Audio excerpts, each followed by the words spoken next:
And Gretel, a children's story, or so it seems on the surface. But underneath, the implications are, they are mind-boggling, stupefying, and definitely open to interpretation. Good evening, I am Sammy Guffey, and I am Sophia Oakrey. And today, it'd be our pleasure to perform for you Open to Interpretation by Ken Bradbury. Oh, Hansel, what a lovely day. Yes, except for the fact that our mother died, our father remarried a very wicked woman who claims we eat too much, thus sends dear old daddy into the woods, leaving us to starve. Other than that, yes, a perfect day. But Hansel, look, I brought this handful of breadcrumbs, which I've been scattering, thus assuring that we find our way back home. You truly are a wonderful sister. Thanks. Unfortunately, not a smart sister. Look, the birds have eaten all of your bread. Oh, crumb. But, look, there's a house made of candy. Let's eat that. Before dinner, we are victims of neglect. We can do as we wish. You're right. Hansel, look! A wicked witch! She's tying you up. She's throwing you in a cage to fatten you. And she's nearly blind. Never fear, Gretel, for each day I shall stick this chicken bone out of my cage when she comes to feel my fingers. She says when I get fat enough, she shall throw me into the oven. But I have fooled her. Hansel, look. She wants me to stick my head into the oven to see if it's hot enough. I shall ask her to stick her head in instead. Good thinking, Gretel.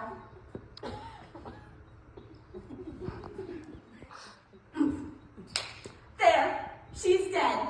End of story. Hooray! But since it's a rather dull story, and we still have 5 minutes to our time minimum, let's suppose this unsightly little tale was actually a murder mystery. It was a cool Friday in the forest. I was working day watch out of the homicide division. My name is Hansel, and I am a cop. Name, Gretel, who's a dead bride, a witch. Witch. Great, how'd you die? I killed her. With what? An oven. You hit her with an oven? No! I shoved her in. I cooked her. Great! Another 934. This is the third witch cooking I've had this week. This ain't no copycat crime, officer. It was my own idea. She deserved it. Most witches do. You got any witnesses? My brother, Hansel. The one holding the chicken bone. You do that often? Sort of a hobby. I'm gonna have to take you down to the station. Whatever you say. These breadcrumbs yours, we found them in the forest. Oh, great.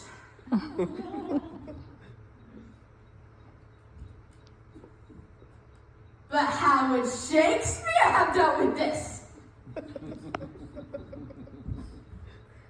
Hansel, Hansel, why art thou so downcast? 'Tis the wicked witch that hath entombed me. Hark, even now she doth come to feel my fingers. O most wretched of women, I shall give thee double thy toil and trouble. Oh, thou knowest. Hark, get off it, she wants to cook me. Even now she bendeth over her cauldron. Listen to it boil. Gretel, do not ask for whom it boils for it boils for me. Quick, do the deed, where she turneth but away a bit. To shove, or not to shove? That is the question. Shove it down, please shove it down. Whether 'tis nobler in mind to suffer the gripes and groans of yon whining brother. Shove it down, quick, for even now she turns to Hansel, Hansel. Wherefore art thou Hansel? A rose by another name would burn as quickly. Gretel! For what? Let your stuff alive in her. If into the oven, thither she goes. Gretel, I'm burning!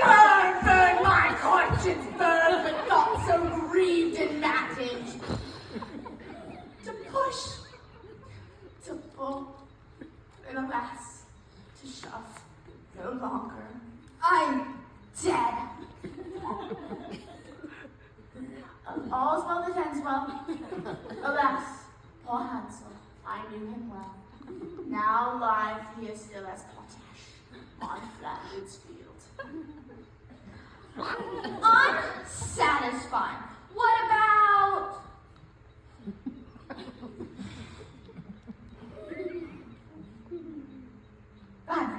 Yes. Whoa, I mean that witch is mean. How mean is she? You kick her in the heart, you break it so. That's mean. That's mean? She once dated a warlock with a wooden leg. What happened?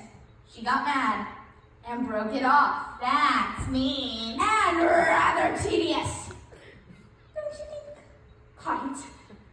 I mean, an English drawing room comedy would be much more suitable.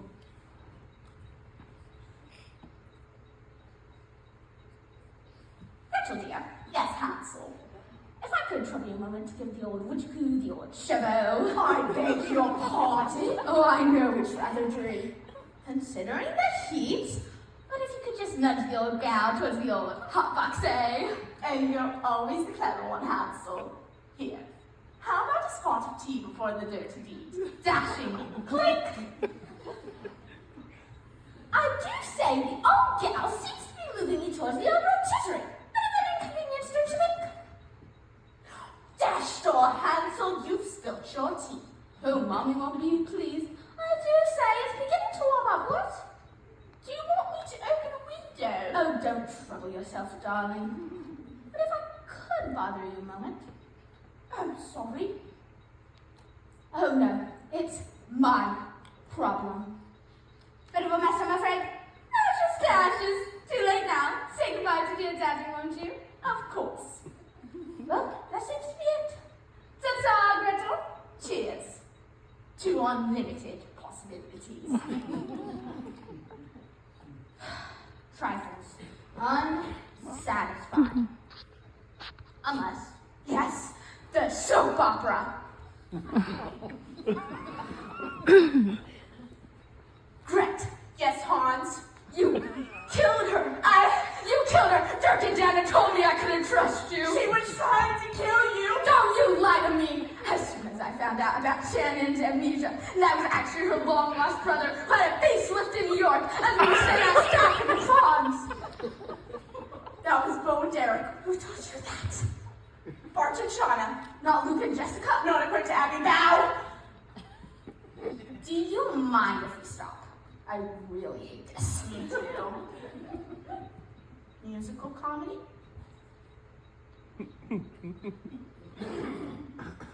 Oh, what a beautiful morning. Birds of paradise, just so my bread. But it's a beautiful day in the neighborhood. Look, a big rock candy mountain. There is someone walking behind you. Turn around, turn around. Whenever I feel afraid, I hold my head up high. If I had wings of an angel, over these prison bars I would fly. Well, hello, witchy. Well, hello, witchy. It's nice to shove you in where you belong. Oh, you beautiful doll. I got a crow. Ha, ha, ha, ha. Ding dong, the witch is dead. But this is all so shallow. Meaningless. We must go deeper. Deeper into the meaning of this piece. Hansel. Yes, Gretel. About that bread. Yes. That bread I scattered along the path. You don't know what came over me. It's like I wanted us to get lost. Oh, Gretel, I understand. I wonder what he meant by, I understand. He doesn't trust me. He feels threatened by me because I'm a woman. I know he does. I knew you would. I knew you would. She's taken advantage of me. Again. She always wants to relate with me somehow, even though she knows it's part of my manliness to keep my feelings to myself. Doesn't she know men are from Mars? If you drain us of our feelings, we have nothing left. Thank you. Thank you? Everything's a ploy with him. A gimmick. If he can't dominate, then there's nothing left of him.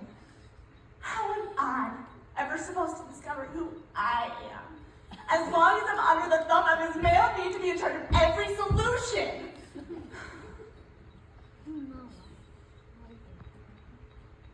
Stop! Thank you. I wonder what she meant by that. It's over. Oh. And so the story ends.